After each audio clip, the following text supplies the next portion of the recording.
Sir यहां पर एक बात और जानना जरूरी है सर, क्या इलेक्शन कमीशन तभी ठीक रहेगा जब वो जीतेंगे? ये सवाल मैं बहुत गंभीरता से उठाना चाहता हूं। सही। क्या इलेक्शन कमीशन तभी ठीक रहेगा जब वो जीतेंगे? इसी इलेक्शन कमीशन में उनकी सरकार बनी कि नहीं हिमाचल प्रदेश में? हाँ।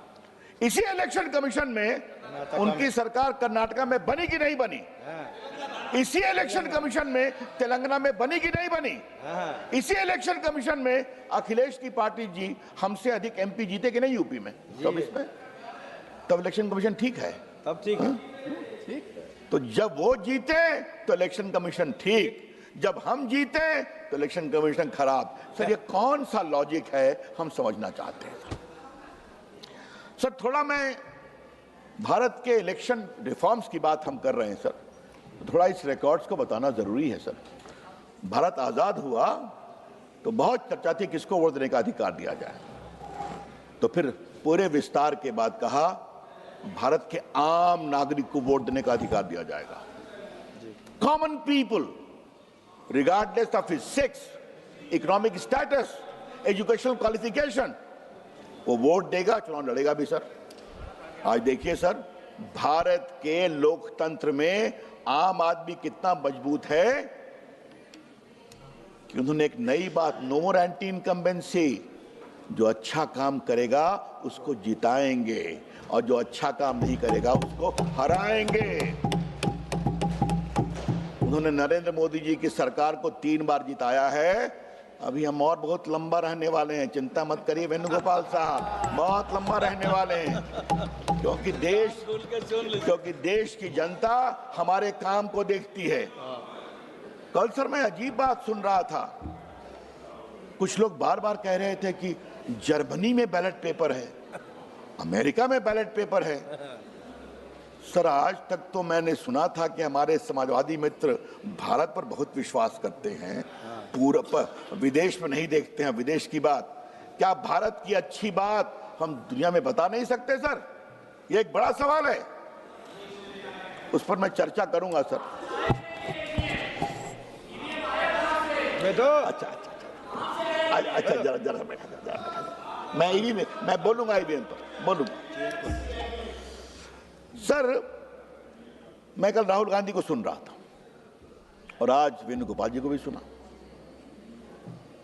इंस्टीट्यूशंस को कॉम्प्रोमाइज करते हैं हम, बाकी करते हैं, तो आज थोड़ा मैं कहानी खोलना चाहता हूं इस डिबेट में सर, और मैं बहुत विनम्रता से कह रहा हूं मुझे अनुमति दीजिए। राष्ट्रपति के साथ मजाक किसने किया था? फखरुद्दीन अली अहमद को बिना कैबिनेट के अप्रूवल के इमरजेंसी का प्रस्ताव दस्तखत करने पर मजबूर होना पड़ा। अब तो राष्ट्रपति के साथ कांग्रेस।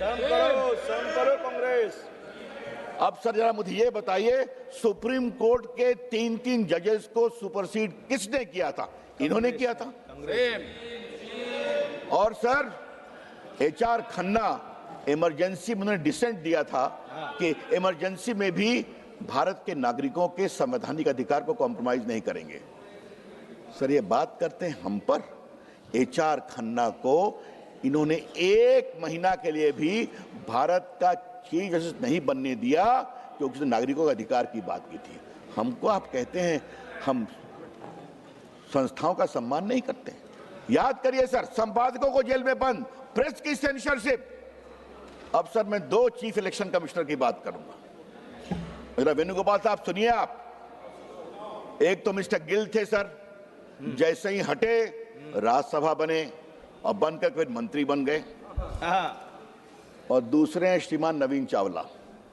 आज मैं उनकी कहानी बताना चाहता हूं सर। नवीन चावला वही हैं जिनका काम था इमरजेंसी में जेपी और संघ के स्वयंसेवकों को जान करके ऐसे सेल में रखना जहां छत ऐसी गर्म हो कि गर्मी में परेशान हो जाए। शाह कमीशन की रिपोर्ट में लिखा हुआ है। वो रिटायर हुए सर, इनकी सरकार ने उनको बनाया इलेक्शन कमिश्नर। उनका पहला काम क्या हुआ? यूपी का चुनाव था और एक कोल्यूसिव कंप्लेन कराया गया कि बीजेपी को बैन कर दिया जाए। सर नोटिस हुई, स्वर्गीय अरुण जेटली हम पेश हुए थे सर, और पहला काम किया हमने कहा नवीन चावला बीजेपी के खिलाफ शिकायत नहीं सुन सकते हैं क्योंकि वो बायस्ड हैं। 3 दिन बहस चली और बाद में चीफ इलेक्शन कमिश्नर और कुरैशी साहब ने हम लोग की बात माना। He can not here this proceeding.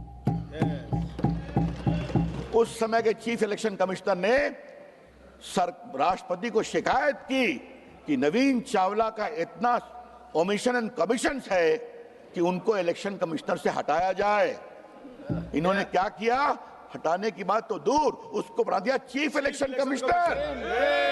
बात करते हैं आप, बात करते हैं आप। ये आपका इतिहास। क्या राष्ट्रपति, क्या सुप्रीम कोर्ट के जजेस, क्या एडिटर, क्या प्रेस सेंसरशिप और क्या दो चीफ इलेक्शन कमिश्नर। तो वेणुगोपाल जी कृपा करके हमें आप भाषण न दें। ये मेरा आपको जरा अपने अतीत में झांके। ये झांकना बहुत, you need to reflect. Sir, ji, kindly. And today you are a good friend of mine. Let me tell you this. Kindly address the chair. Please have an. Kindly address the chair, sir. Today I would like to very gently tell my very good friend Mr. Venugopal, please reflect as to what is the condition of your party. Yes. That's the right word. Thank you.